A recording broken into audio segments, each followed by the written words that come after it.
Leadership, no, Digong, no? Wag naman nating itapon ng ganun-ganun na lang dahil malaki yung naging sakripisyo niya.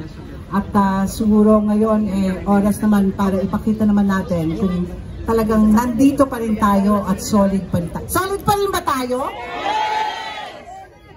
Duterte! Duterte! Okay, so biruan kami.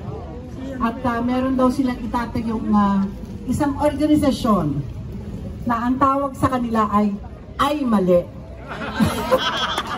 Ay mali. Magsasalita mo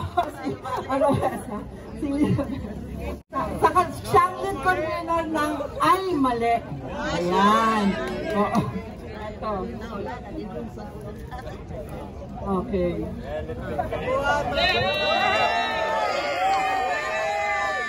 Tao lang. Pero kay Presidente Duterte, hindi ako nagkamali. Kaya nandito ako uli. Katulad ninyo, hindi ba? Ang hiling ko lang po, sana magtawag tayo ng mas marami pang dating nakinabang sa pamumuno ni Pangulong Duterte. Hindi po ba? Kasi hindi lang naman kami, kayo, napakaraming nakinabang ng Pangulo ang ating Tatay Digong, lalo na ng panahon ng pandemya at lalo na yung mga tungkol sa drug-related incidents at saka mga addict, naging maluag at nakakauwi na po ng gabi ang mga babae at mga kabataan na hindi natatakot.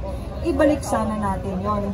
Huwag nating pababayaang maabuso at takutin ang ating dating presidente. Suportahan po natin si Tatay Digong at si VP Inday Sara.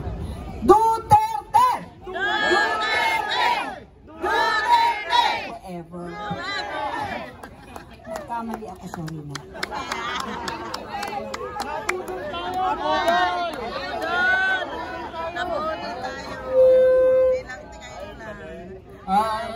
Alas 2 kasi yung filing, so sasamahan natin sila sa kabila.